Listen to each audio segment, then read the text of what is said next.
Selamat datang di channel Cerita Cinta. Channelnya cerita cinta romantis.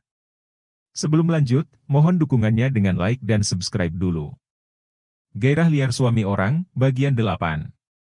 Suara lenguhan dan erangan yang keluar dari mulut Syahnas seakan menjadi penyemangatnya untuk terus menghujamkan intinya ke dalam lembah penuh kenikmatan. Kepasrahan wanitanya semakin membuatnya mengukuhkan diri sebagai orang yang berkuasa. Entah sudah berapa banyak benih yang ia semaikan pada lembah kenikmatan itu. Rasanya sekali saja tidak akan cukup, butuh berkali-kali. Hingga ia mencapai kepuasannya, sekaligus meluapkan emosi serta meredakan perasaan resahnya. Bagi Jendra, Syahnas tak hanya sekedar penghangat ranjangnya, tetapi juga sebagai penenang jiwanya. "Sayang, jangan tidur dulu. Kamu belum makan malam," kata Jendra usai kegiatan bercinta mereka berakhir. Syahnas masih tergolek lemas di ranjang, ia bahkan belum berpakaian kembali. Tubuh polosnya hanya ditutupi selimut setengah badan. Ia benar-benar kelelahan, setelah dibuat cukup pusing di rumah sakit tadi siang. Ia masih harus melayani Jendra, yang menggempurnya dari sore hingga malam menjelang. Seakan ia tak ada tenaga lagi, hanya sekedar untuk menggerakkan badan. "Aku tidak lapar," ucap Syahnas. "Apa aku bawakan saja makan malamnya ke kamar?"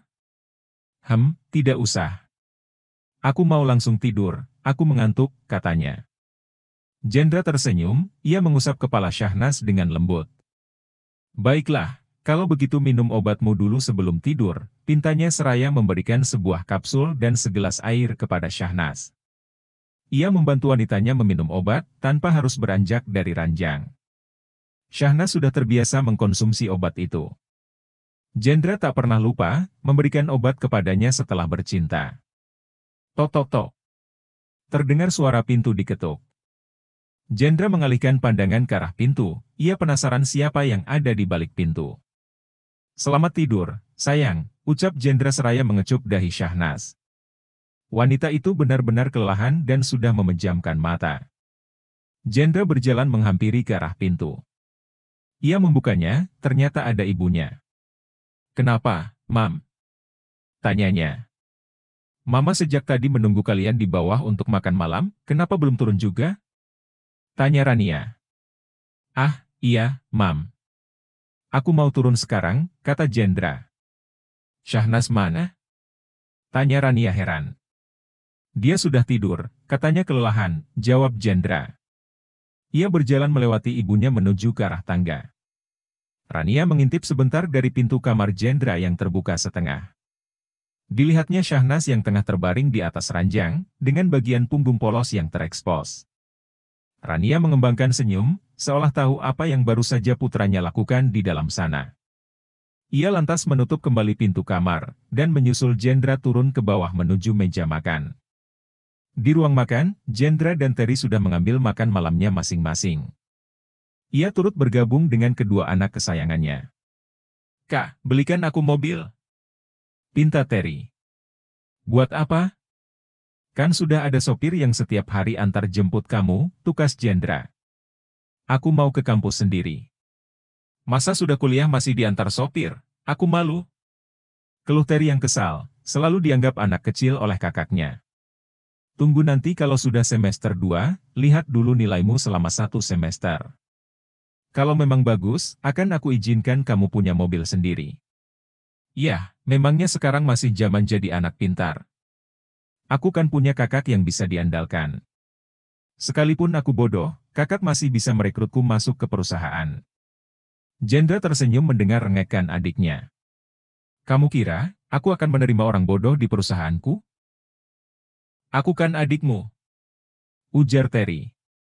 "Memangnya kamu mau bergantung selamanya dengan kakakmu? Berusahalah sendiri untuk hidupmu sendiri." Terry hanya bisa manyun karena keinginannya tidak dipenuhi.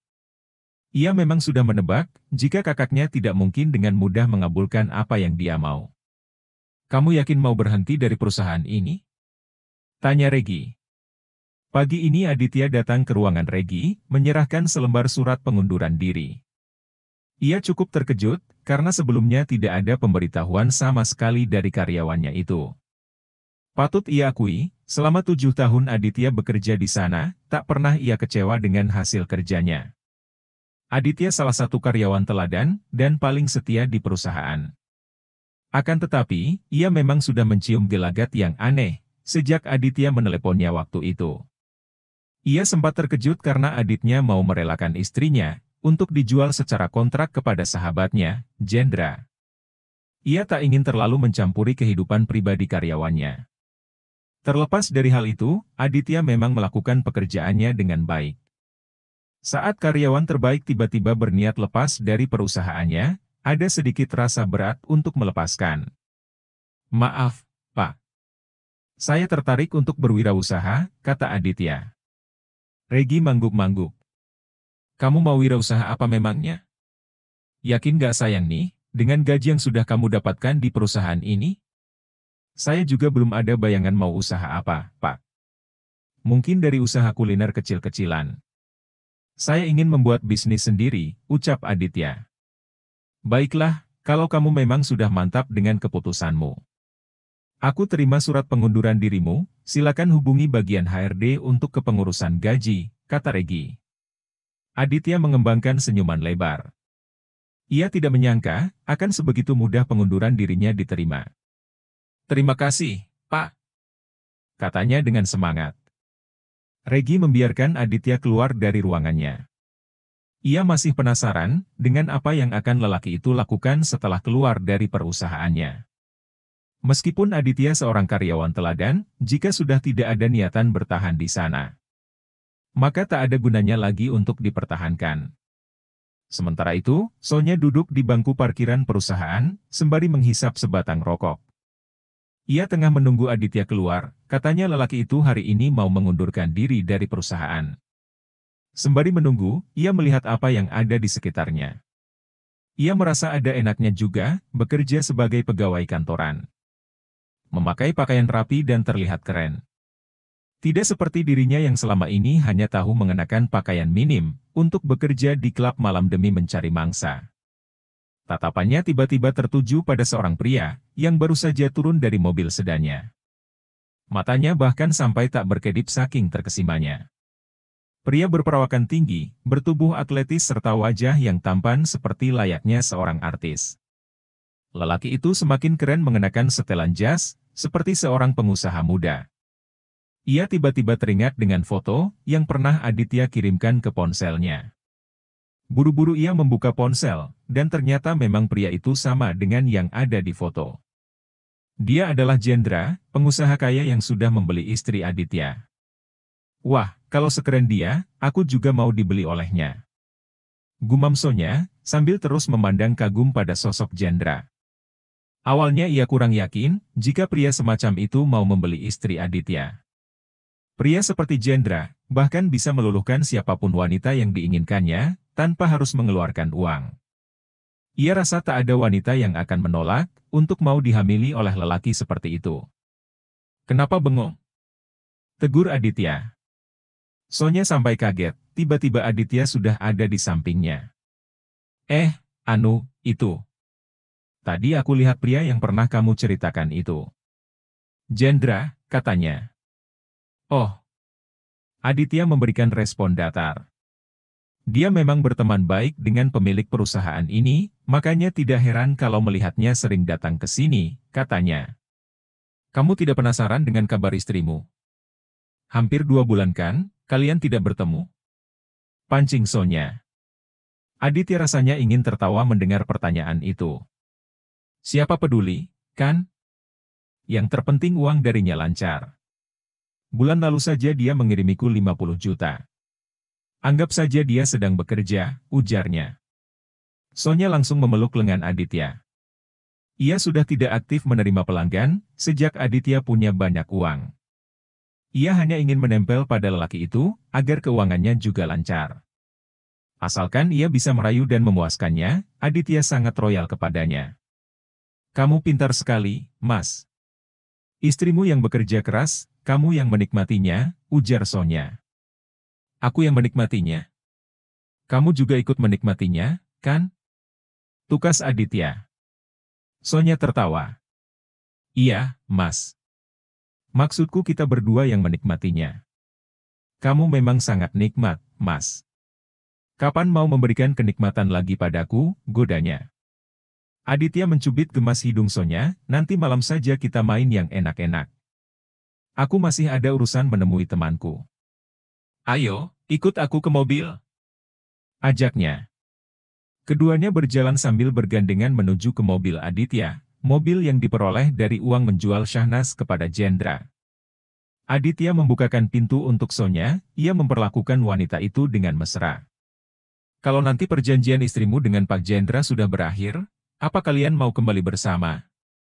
Tanya Sonya sembari memasang sabuk pengaman di badannya. Aditya menyunggingkan senyum, kenapa? Kamu takut kalau aku akan membuangmu? Oh, tentu saja. Aku akan kangen dengan pisang enakmu, kata Sonya sembari mengedipkan sebelah matanya dengan genit. Aditya merasa bangga dipuji oleh wanita di sebelahnya. Tenang saja, kamu sejak dulu sudah menjadi favoritku.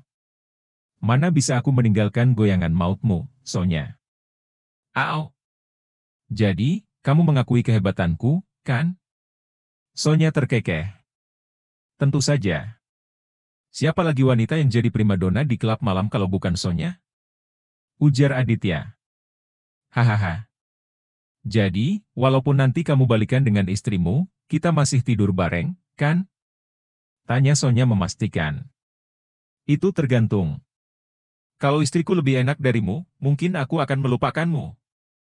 Canda Aditya. Seketika wajah Sonya langsung cemberut, ia cemburu dengan istri Aditya. Hahaha. Jangan merengut begitu, aku hanya bercanda. Kita masih bisa bersama walaupun istriku nanti pulang. Aditya mengelus kepala Sonya untuk menghibur wanita itu. Lebih baik kamu jual saja lagi ke pria lain, kalau tugasnya di rumah Pak Jendra sudah selesai. Ketus Sonya. Sudahlah, jangan bicarakan itu lagi. Aku memintamu menemani juga, untuk melupakan dia sementara. Aku ini sangat kesepian, sudah menikah tapi tidak ada istri. Ah, sudahlah. Kita temui temanku saja dulu. Aditya menghentikan pembicaraan di antara mereka, ia mulai melajukan kendaraannya. Ia menuju ke arah sebuah restoran, tempat yang dijanjikan untuk bertemu dengan temannya.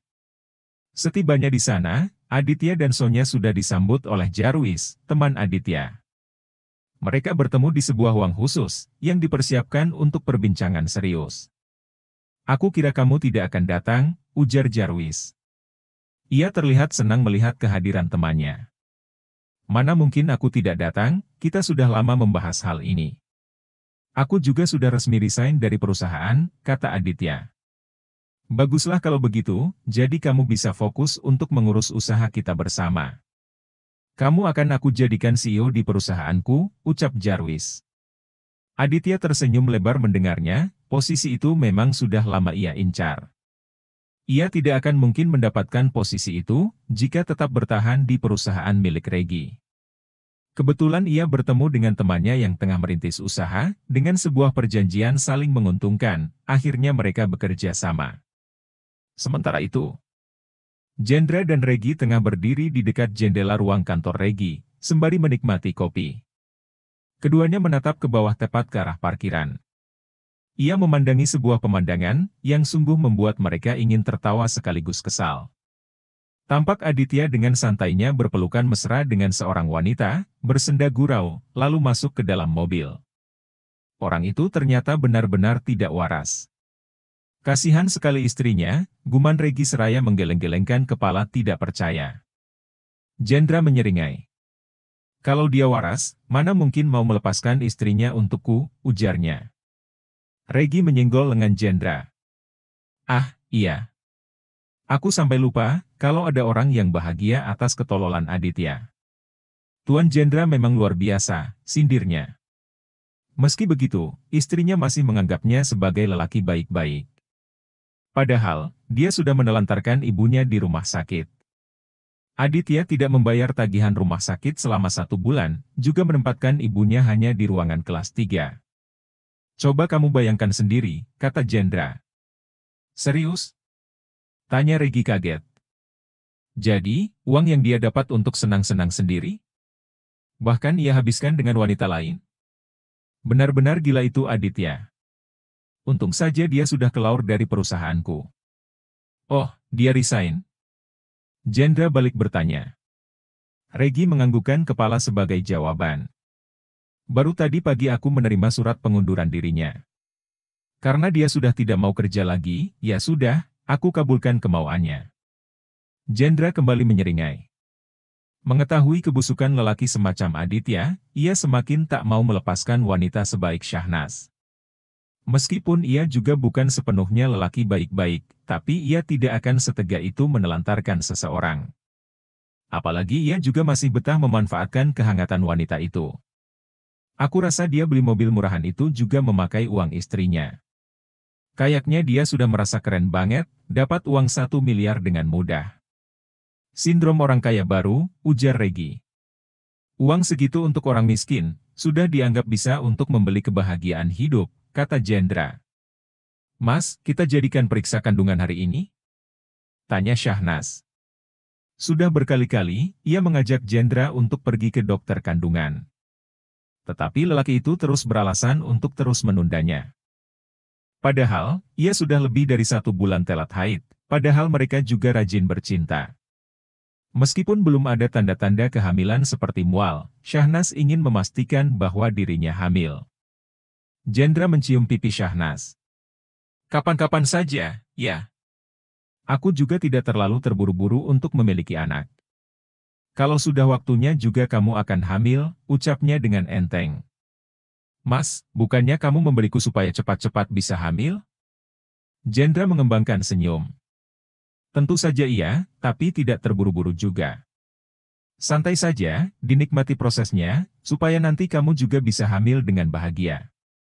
Kalau aku menuntutmu untuk segera hamil, nanti kamu jadi merasa terpaksa dan stres. Kasihan anak yang akan kamu kandung nanti, kilah Jendra. Syahnas benar-benar tidak paham dengan jalan pikiran Jendra. Tapi Mama Rania sudah menanyakan terus, Mas. Katanya hari ini Mama mau ikut periksa. Mas Jendra juga sudah bilang kalau hari ini kita mau periksa. Desaknya. Jendra menepuk dahinya sendiri. Memang, ada hal yang tidak bisa diaturnya, yaitu ibunya sendiri. Rania sudah sering mendesaknya untuk segera memiliki anak. Syahnas juga pasti selalu ditagih dengan hal itu. Baiklah kalau begitu, kita pergi periksa kandungan sekarang, kata Jendra. Ia akhirnya menyerah, dan menuruti kemauan Syahnas dan ibunya. Syahnas mengembangkan senyuman lebar, ia merasa lega Jendra tidak menunda-nunda lagi. Kenapa kamu kelihatan sangat senang? Kamu sudah tidak betah tinggal denganku? Tanya Jendra dengan wajah masamnya. Senyuman Syahnas langsung hilang, ia jadi kikuk. Tidak, kilahnya dengan ekspresi sungkan. Kamu pasti sudah sangat ingin melahirkan anak, dan meninggalkan aku lalu kembali pada suamimu, kan?